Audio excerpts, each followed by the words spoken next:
Bismillahirrahmanirrahim. Assalamualaikum warahmatullahi wabarakatuh. Walhamdulillahi hamdan katsiran thayyiban mubarakan fih kama yuhibbu rabbuna wa yarda.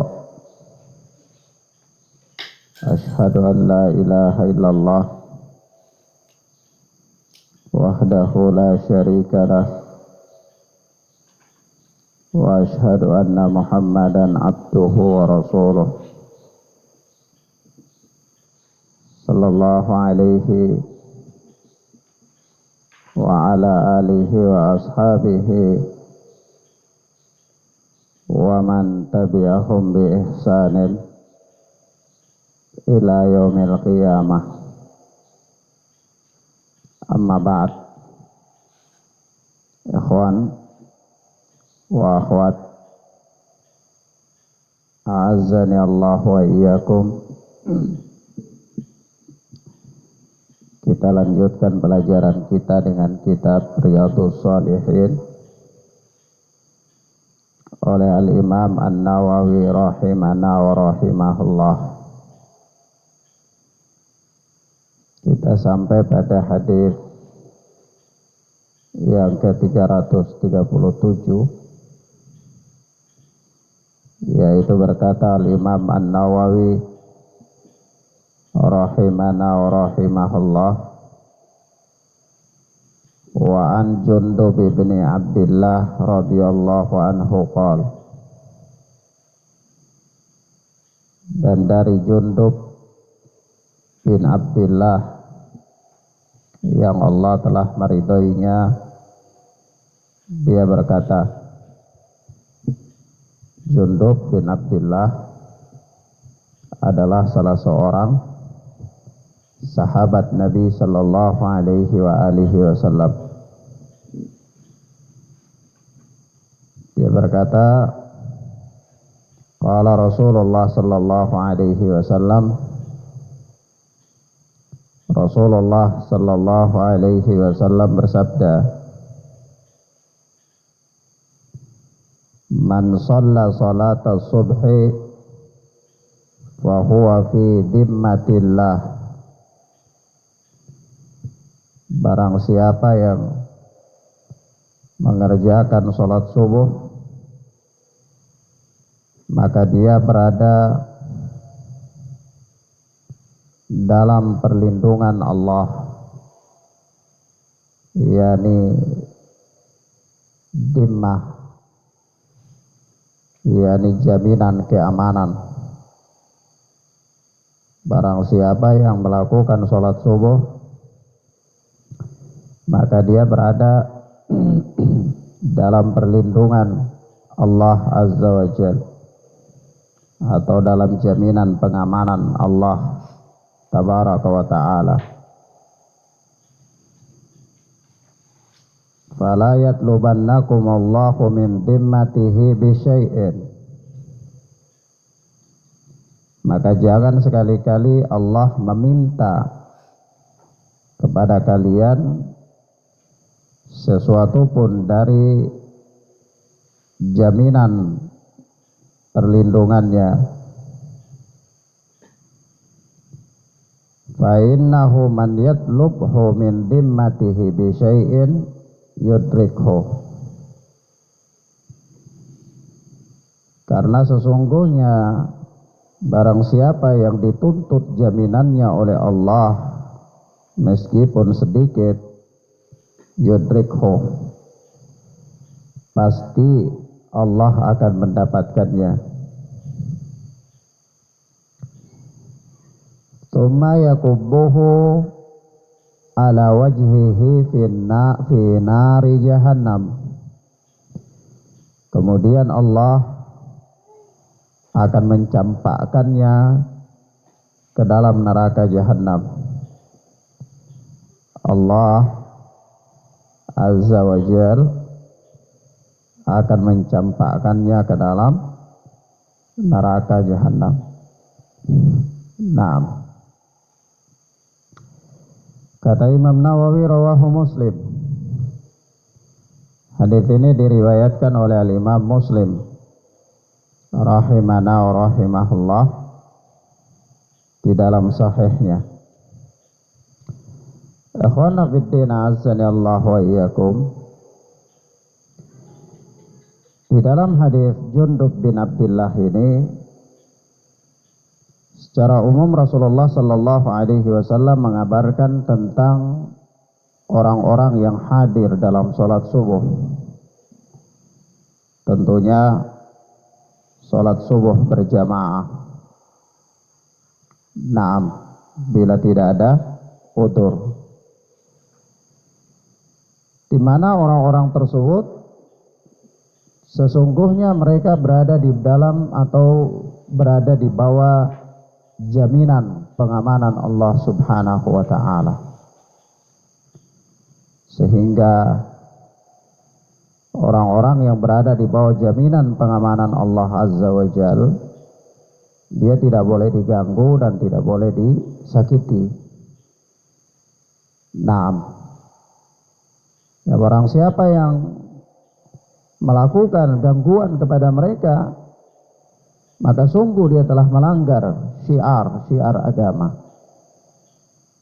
Maka di sini, di dalam hadis yang mulia ini ada beberapa pelajaran penting. Yang pertama, hadis ini menunjukkan kepada kita tentang pentingnya pelaksanaan sholat subuh serta keutamaannya. Jadi semua sholat 5 waktu itu adalah penting. Namun di antara sholat-sholat 5 waktu itu ada sholat yang lebih penting kedudukannya. Di antara sholat 5 waktu tersebut ada sholat yang kedudukannya lebih istimewa, yakni sholat subuh. Hal ini sebagaimana Rasulullah sallallahu alaihi wasallam mengatakan, man shalla salata subhi fahuwa fi dhimmatillah. Barang siapa yang melakukan salat subuh, maka dia berada di dalam penjagaan Allah Subhanahu wa ta'ala, jaminan penjagaan Allah Azza wa Jal. Nah, maka sekali lagi ini menunjukkan kepada kita tentang pentingnya pelaksanaan sholat subuh serta keutamaan sholat subuh. Nah, di mana orang yang memperhatikan sholat ini hadir untuk melaksanakan sholat berjamaah pada sholat tersebut, maka dia berada di bawah jaminan penjagaan Allah Tabaraka wa ta'ala. Naam. Dari ikhwan, a'azzani Allah wa iyyakum, orang yang berada di bawah penjagaan Allah Subhanahu wa ta'ala adalah orang yang diberikan pertolongan oleh Allah. Sebagaimana datang dalam beberapa hadis, di antaranya hadis Ibnu Abbas radhiyallahu taala anhuma, di mana Rasulullah sallallahu alaihi wasallam bersabda, ya gulam, inni uallimuka kalimatin. Wahai anak muda, sesungguhnya aku hendak mengajarimu beberapa kalimat. Ihfadillah yahfadka.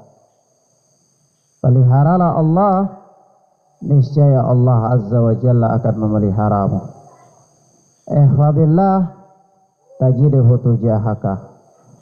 Peliharalah Allah, niscaya engkau akan mendapatkan Allah di hadapanmu. Ini apa? Menunjukkan kepada kita bahwa orang yang mendapatkan penjagaan Allah Subhanahu wa ta'ala adalah orang yang mendapatkan pertolongan dari Allah. Orang yang mendapatkan pertolongan dari Allah Azza wa Jalla. Dan di antara sebab mendapatkan pertolongan, sebab mendapatkan perlindungan dari Allah, salah satunya di sini adalah menegakkan sholat subuh. Menegakkan sholat subuh. Nah, yang kedua, faedah yang kedua dari hadis yang mulia ini bahwa ada ancaman keras atas kejahatan yang dilakukan terhadap orang yang melakukan sholat subuh. Orang yang melaksanakan sholat subuh. Artinya setiap orang yang melakukan sholat kemudian dia dijahili, yaitu tentu ada kecaman ya, ada ancaman. Tetapi kenapa di sini disebutkan ya bahwa penegasan ini terjadi atau ditegaskan lebih-lebih lagi pada sholat subuh? Karena memang sholat subuh ini adalah sholat yang rentan di sana terjadi kejahatan. Ya, artinya pada waktu yang masih pagi, ya, gelap, ya bisa saja terjadi kejahatan-kejahatan, gangguan-gangguan, dan peluang-peluang bagi orang yang ingin melakukan tindakan kriminal pada saat itu dia lebih terbuka ketimbang dibandingkan dengan sholat-sholat yang lain. Ya, nah. Maka kejahatan yang dilakukan pada saat itu terhadap orang yang menegakkan sholat subuh tentu lebih berat akibatnya. Lebih apa? Lebih berat akibatnya. Maka di sini ada peringatan ya, ada peringatan keras terhadap kejahatan yang dilakukan terhadap orang-orang yang melakukan sholat subuh. Apakah dia ditakut-takuti ataukah ya kondisi keamanan dibuat sedemikian rupa sehingga orang itu terhalang untuk melakukan sholat subuh atau seterusnya. Ya mungkin kita di wilayah-wilayah yang aman itu kita belum pernah mendapati, dan juga mungkin kita belum pernah melihat bagaimana orang-orang mempunyai rasa takut di waktu subuh tatkala dia hendak keluar melakukan sholat subuh. Ya, tapi beberapa tahun yang lalu, ketika Ana masih berada di Papua ya, tepatnya di Jayapura, itu tindakan-tindakan kejahatan sering terjadi itu di waktu subuh terhadap orang-orang yang melakukan sholat subuh. Ada itu orang yang ketika dia azan, ada suatu wilayah di Jayapura itu suatu tempat hayah lingkungan itu namanya angkasa. Namanya angkasa karena dia terletak memang puncak tinggi, namanya angkasa. Itu pernah ada orang begitu dia adzan subuh, lagi adzan ini dia dibacok dengan kapak, ya mati. Tiba-tiba adzannya terhenti, ya orang sekitar dia kaget. Tahu-tahu memang muadzinnya sudah tewas, dibunuh. Ada juga orang ketika berangkat sholat subuh dipanah, ya. Dan memang ini gangguan-gangguan yang terjadi. Maka di sini ada ancaman keras bagi orang yang menghalangi atau mengganggu orang-orang yang melakukan sholat subuh. Karena orang yang melakukan sholat subuh adalah orang yang mendapatkan jaminan penjagaan, pengamanan Allah Subhanahu wa taala, maka otomatis orang yang mengganggu mereka ada kecaman yang keras bagi mereka, ya. Ada kecaman yang keras bagi mereka. Nah, kemudian ya ikhwan, a'azzani Allah wa iyyakum, secara umum bahwa ya orang yang menghalangi manusia dari ketaatan kepada Allah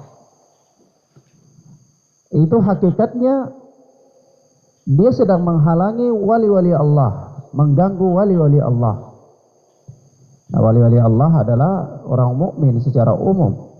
Lebih-lebih khusus lagi adalah orang-orang yang taat dari kalangan kaum mukminin. Maka kalau orang-orang ini diganggu, maka pada hakikatnya dia sedang mengganggu wali-wali Allah. Nah, barang siapa yang mengganggu wali-wali Allah, telah datang dalam hadis-hadis yang sahih, hadis qudsi, bahwa sungguh Allah Subhanahu wa taala telah memaklumkan kepada orang tersebut untuk perang. Ya. Maka siapa yang mau memusuhi wali-wali Allah, siapa yang mengganggu wali-wali Allah, maka Allah Azza wa Jal telah umumkan kepadanya perang. Ya. Nah, yang ketiga, faedah yang ketiga dari hadis yang mulia ini bahwa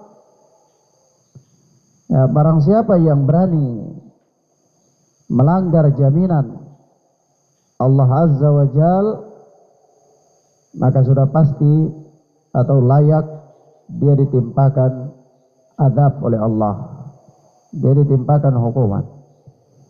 Barang siapa yang berani melanggar jaminan Allah, maka layak bagi orang itu untuk mendapatkan apa? Hukuman, untuk mendapatkan azab Allah tabaraka wa ta'ala.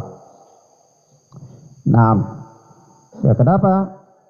Ya karena di sini disebutkan ya, fa innahu man yatlubhu min dhimmatihi bi syai'in yudrikhu.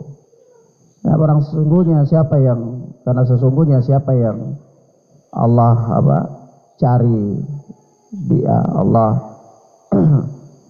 tuntut jaminannya, maka yudrikhu, Allah pasti dapati. Allah pasti dapati. Tsumma yakubbahu ala wajhihi fi nari jahannam. Kemudian Allah Subhanahu wa taala akan mencampakkan dia di atas wajahnya itu ke dalam neraka jahannam. Nah, maka ikhwan fillah azza Allah wa iyyakum, ini ya korelasinya dengan bab ini adalah ta'zim hurumatil muslimin, ini mengagungkan kehormatan kaum muslimin ya. Nah, serta penjelasan perihal hak-hak mereka, serta bersikap lemah lembut dan penuh dengan kasih sayang, rahmah kepada sesama kaum muslimin. Nah, secara umum kaum muslimin itu tidak boleh diganggu. Lebih khusus lagi adalah orang-orang yang sedang melakukan ketaatan kepada Allah Azza wa Jalla. Nah, kemudian selanjutnya berkata Al-Imam An-Nawawi rahimahullah, wa ani bin Umar radhiyallahu anhuma anna Rasulullah sallallahu alaihi wasallam qala, dan dari Ibnu Umar yang Allah telah meridai beliau dan bapaknya. Ibnu Umar adalah sahabat Nabi sallallahu alaihi wasallam dan juga adalah anak dari sahabat Nabi sallallahu alaihi wasallam wa radhiyallahu anhum. Ya, tentunya Ibnu Umar ini telah berlalu, ya kita jelaskan tentang berbagai keutamaan yang berkaitan dengan beliau ya. Bagaimana kesungguhan beliau dalam berpegang teguh dengan sunnah Nabi sallallahu alaihi wasallam, dan bagaimana komitmennya beliau, ketegasan beliau dan kesungguhan beliau dalam dalam agama. Demikian pula kecerdasan beliau telah datang dalam banyak riwayat kalau kita mempelajari biografi sahabat yang mulia ini. Nah,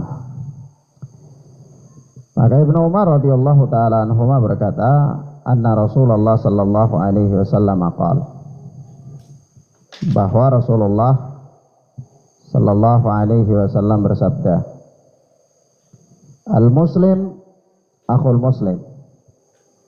Seorang muslim itu adalah saudara bagi muslim lainnya.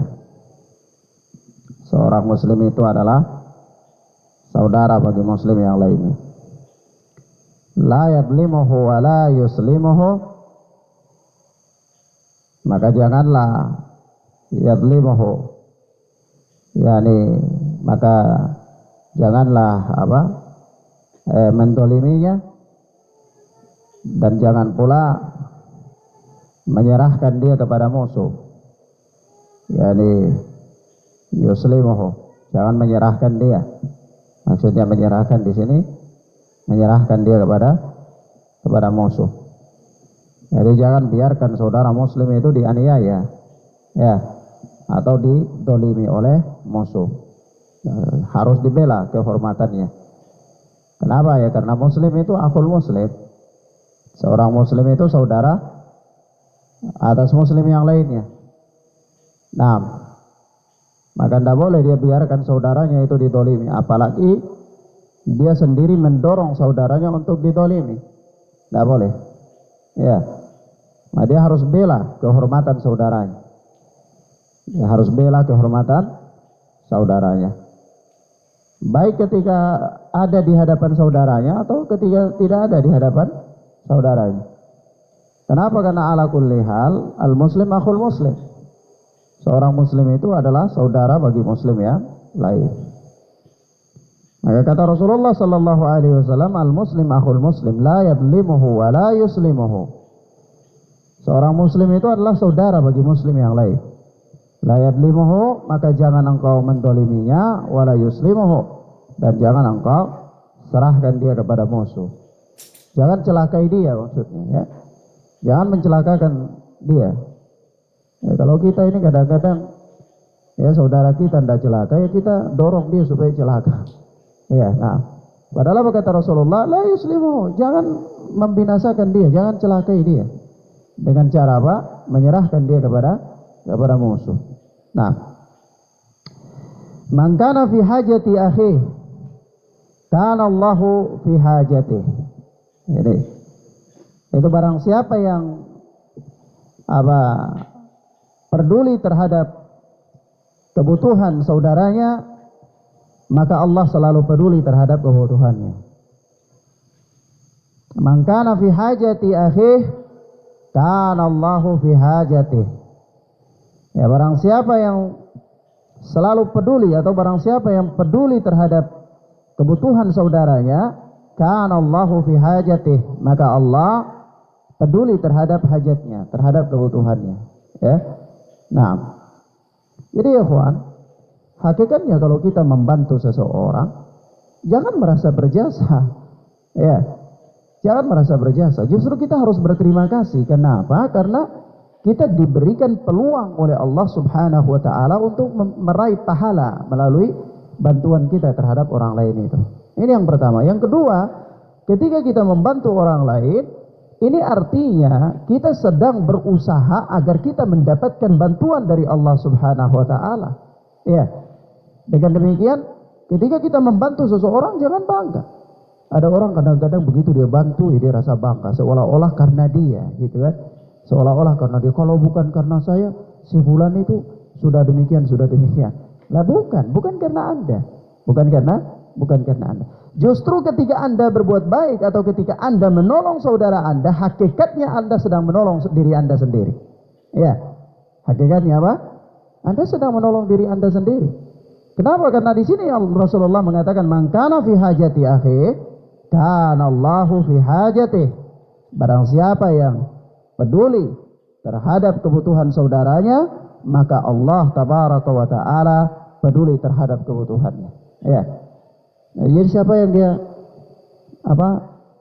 ingin akan urusannya itu peduli oleh Allah, maka hendaklah dia mempunyai kepedulian terhadap kebutuhan saudaranya, terhadap hajat saudaranya. Dia bantu semampu dia, semampu dia. Nah, wa man farraja an muslimin kurbatan farrajallahu anhu biha kurbatan min kurabi yaumil qiyamah.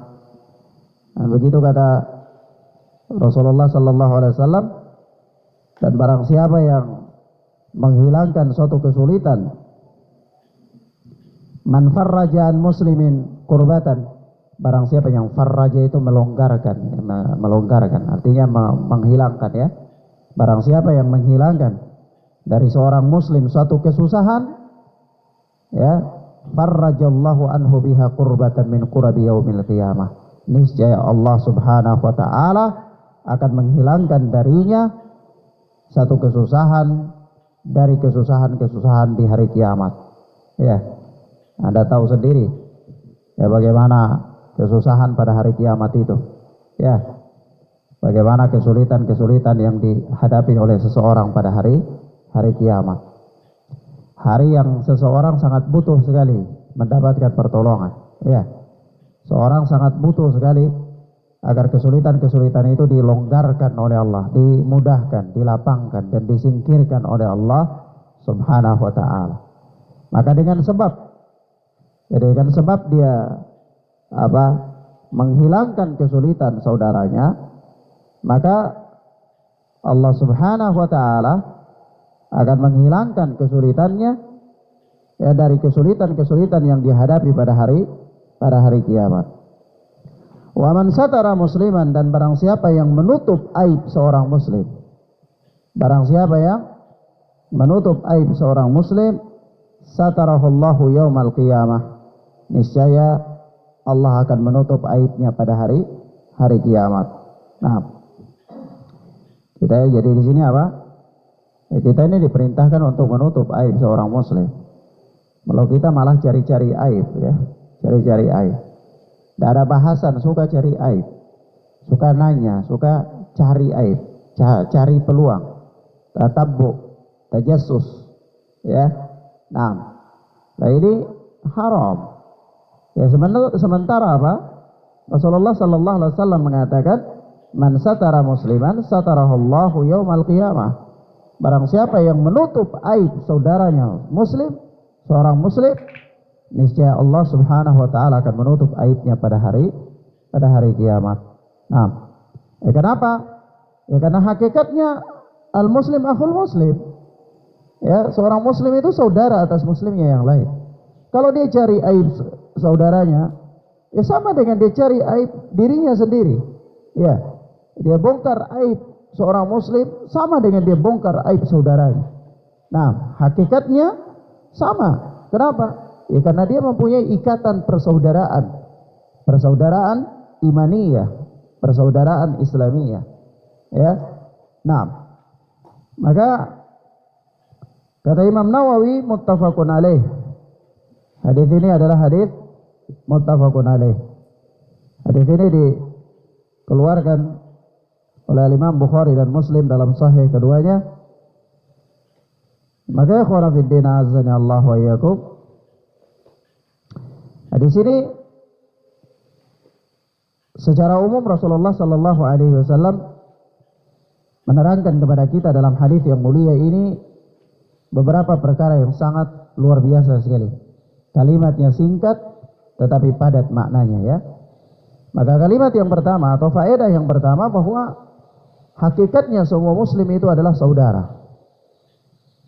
Hakikatnya semua muslim itu adalah saudara. Nah,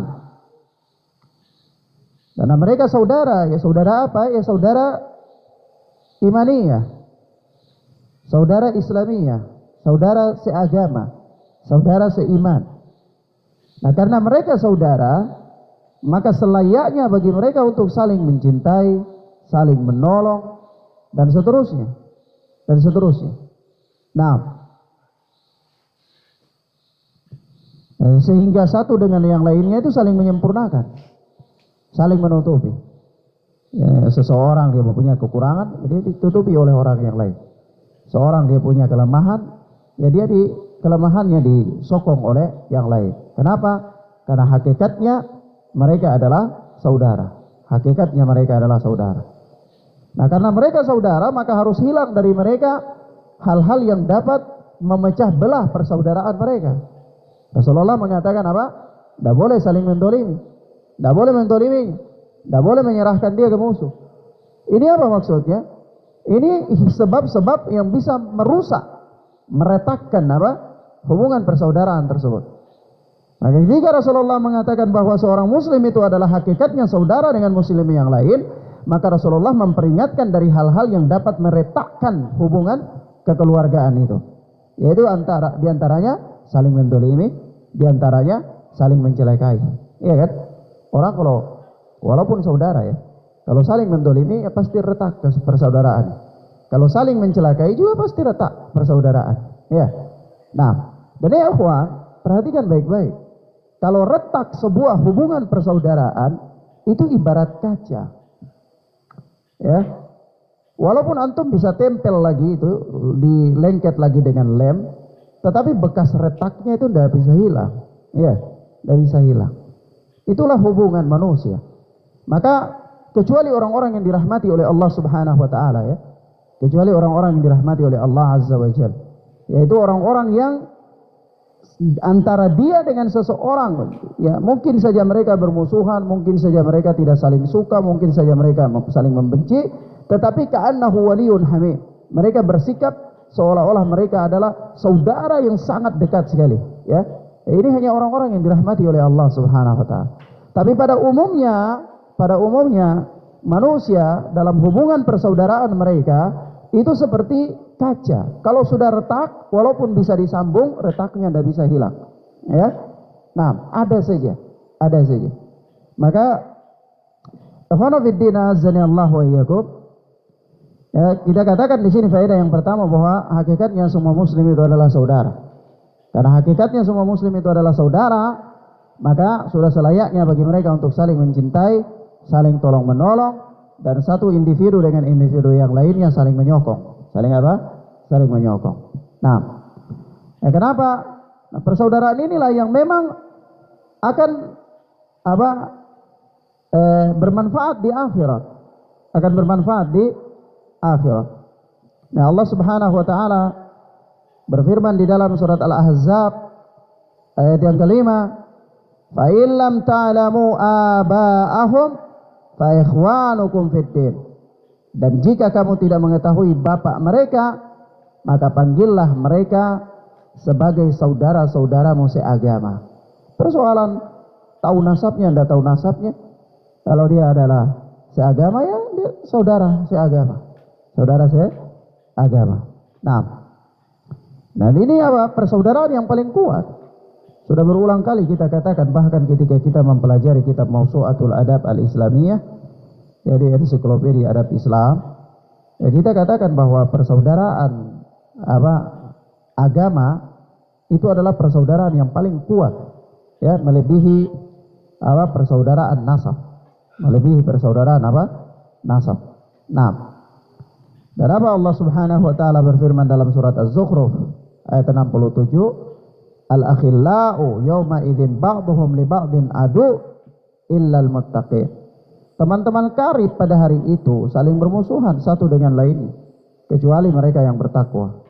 Kecuali mereka yang bertakwa. Nah, maka yang kedua, faedah yang kedua,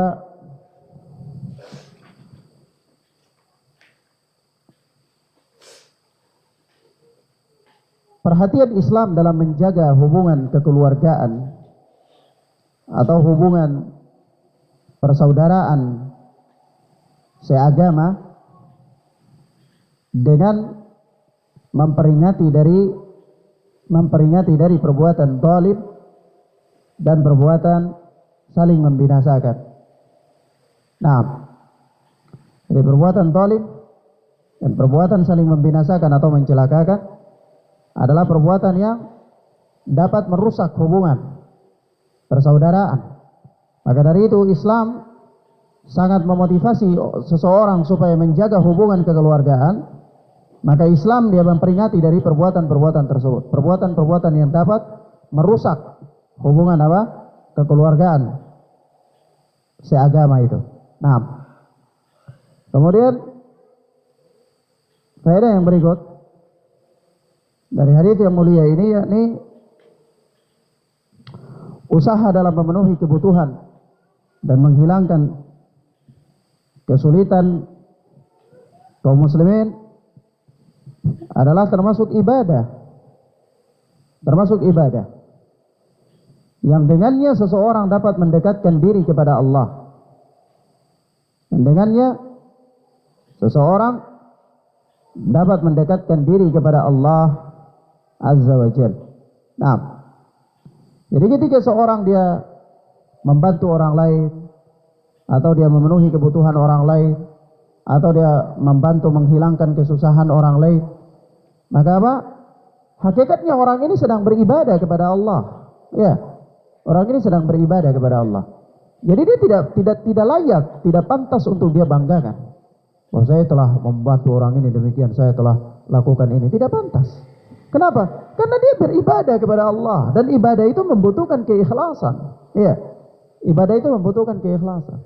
Lah, dia harusnya bersyukur ketika Allah Subhanahu wa taala memberikan dia kesempatan untuk beribadah dengan cara yang demikian.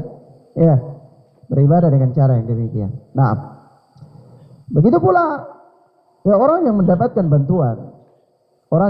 bantuan, ya di samping dia tahu bahwa bantuan dari seseorang itu adalah karunia Allah Subhanahu wa taala, ya dia juga harus tahu dan dia sandarkan itu memang semata-mata kepada Allah. Ya bukan untung kata si fulan itu ya, untung ya karena si fulan ini makanya saya demikian, tidak. Itu semua dari Allah Subhanahu wa taala. Nah, bukan berarti kemudian dia melupakan kebaikan seseorang, bukan ya. Dia melupakan budi baik seseorang, tidak. Tetapi dia sandarkan itu semata-mata kepada Allah Subhanahu wa taala. Nah, yang ketiga ya kawan, bahwa di antara sebab mendapatkan pertolongan dan kemudahan dari Allah Subhanahu wa taala adalah dengan membantu, memudahkan atau menolong urusan seorang muslim. Jadi kalau kita membantu seorang muslim, di samping memang ini adalah perkara ibadah, tapi ini juga adalah sebab yang dengannya Allah akan membantu urusan kita. Ya, Allah akan menolong urusan kita. Allah akan memudahkan urusan kita. Maka jangan pelit. Ya, jangan bakhil. Ada orang itu dia bakhil. Ketika dia diberi kesempatan untuk membantu, dia bakhil. Bukan soal materi ya. Kadang-kadang mungkin dia dibantu dengan tenaga. Kadang-kadang dia sudah itu urusan mereka. Kalau saya bantu mereka nanti mereka yang dapat uangnya. Tidak. Yani begitu. Padahal subhanallah ya. Ini urusannya bukan itu. Ya sudah, kalau dia dapat uang ya sudah alhamdulillah kan. Namanya juga Anda bantu dia kan gitu. Ya. Jadi bukan urusannya dia dapat gaji atau tidak dapat gaji atau itu urusan pekerjaan dia ya, bukan. Tapi Anda diberikan kesempatan untuk membantu gitu.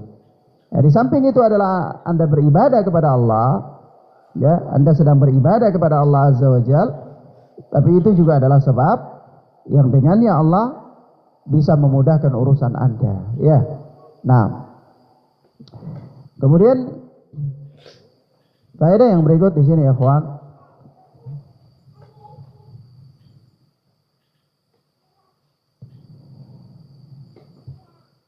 Kewajiban atau anjuran ya. Anjuran untuk menutup aib seorang muslim. Anjuran untuk menutup aib seorang muslim. Dalam hadis ini ada anjuran. Ya, kenapa? Karena ada faedahnya. Faedahnya besar, yaitu man satara musliman satarallahu yaumal qiyamah. Barang siapa yang menutup aib seorang muslim, maka Allah akan tutupi aibnya pada hari kiamat. Nah, ini secara umum ya, secara umum. Walaupun nanti memang pada posisi-posisi tertentu, ya seorang dia boleh membuka aib seseorang, boleh. Ya, misalnya ketika di pengadilan, ya, atau dia bertanya kepada hakim, atau bertanya kepada ahli ilmu, minta fatwa, ya, dan seterusnya, boleh dia membuka hal-hal yang sekiranya itu termasuk dari aib. Nah, ini ada hajat. Ya, nanti dalam kitab Riyadhus Shalihin ini pun ada ya, pada bab-bab mendatang itu Imam Nawawi akan menyebutkan bab haram ghibah, kemudian bolehnya ghibah ya. Nah, jadi ada posisinya haram ghibah, kemudian ada bolehnya ghibah, itu ada. Nah, tapi ala kulli hal secara umum ya, di sini ada anjuran untuk menutup aib seorang muslim. Kalau tidak ada hajatnya, tidak usah. Kan tidak ada hajatnya, tidak usah. Tapi kalau ada hajat yang misalnya seorang suster ya, atau seorang mantri ya, dia periksa, oh ini ada dia punya aib, ini orang sakitnya begini-begini, ya dia laporkan kepada dokter ya, untuk mendapatkan obat dan seterusnya. Ini termasuk membuka aib. Tapi ini boleh ya, ini boleh. Nah, dan seterusnya. Kemudian di sini faedah ini juga bahwa ya ada anjuran untuk membantu memudahkan urusan seorang muslim sebatas kemampuan seseorang ya. Nah, kalau seorang dia mampu ya dia lakukan sebatas kemampuan ya. Nah, yang berikut faedah yang berikut bahwa di sini hadis ini ada penetapan terhadap iman terhadap adanya hari kiamat ya. Iman terhadap adanya hari kiamat, di mana ya Rasulullah mengatakan apa? Mangkana fi hajati akhihi kana Allahu fi hajati wa man farraja an muslimin kurbatan farrajallahu anhu biha kurbatan min kurabi yaumil qiyamah wa man satara musliman satarahu Allahu yaumal qiyamah. Naam. Ini barang siapa yang ya dia peduli, ya dia membantu kebutuhan saudaranya, niscaya Allah akan peduli dan membantu kebutuhannya. Dan barang siapa yang memudahkan ya seorang muslim dari suatu kesulitan, maka Allah akan memudahkan dia dari suatu kesulitan, dari kesulitan-kesulitan pada hari kiamat. Jadi penetapan adanya hari kiamat ya. Nah, begitu man satara musliman satarallahu yaumal qiyamah. Dan barang siapa yang menutup aib saudaranya seorang muslim, maka Allah pun akan menutup aibnya pada hari kiamat. Coba antum bayangkan ya kawan. Jadi dosa-dosa itu ya kalau kita membaca ya kitab-kitab para ulama dalam bidang ini ya, seperti dalam Miftah dari Sa'adah oleh Al-Alama Ibnu Qayyim Al-Jauziyah, maka manusia itu di hari kiamat itu mereka terbagi menjadi beberapa kelompok ketika berhadapan dengan dosa-dosa mereka. Yang pertama, ada orang-orang yang dia datang dengan membawa dosa-dosa, tetapi dosa-dosa mereka ditutupi oleh Allah Subhanahu wa taala. Ya, tidak disingkap. Ya, dia punya kemaksiatan, punya aib-aib, tapi aibnya ditutupi oleh Allah Subhanahu wa taala, lalu Allah maafkan dia dan Allah masukkan dia ke dalam surga. Ya. Nah, ini ada golongan yang demikian. Ada juga golongan yang ya ketika mereka datang, lalu Allah dengan membawa aib-aib mereka dan aib mereka disingkap di hadapan khalaik, di hadapan orang banyak, ya, di hadapan orang banyak. Nah, ini ada juga golongan yang demikian, ya. Nah ini kondisi manusia ketika mereka datang di hadapan Allah Subhanahu wa taala pada hari kiamat. Nah, wallahu ta'ala a'lam bis-shawab. Ila huna ya ikhwan naktafi bihadzal dars. Ya, kita cukupkan pelajaran kita sampai di sini insyaallah taala. Kita lanjutkan pada pertemuan berikutnya biidznillah. Hadanallahu wa iyyakum wa barakallahu fikum. Subhanallahumma bihamdika asyhadu an la ilaha illa anta astaghfiruka wa atubu ilaik. Wassalamualaikum warahmatullahi wabarakatuh.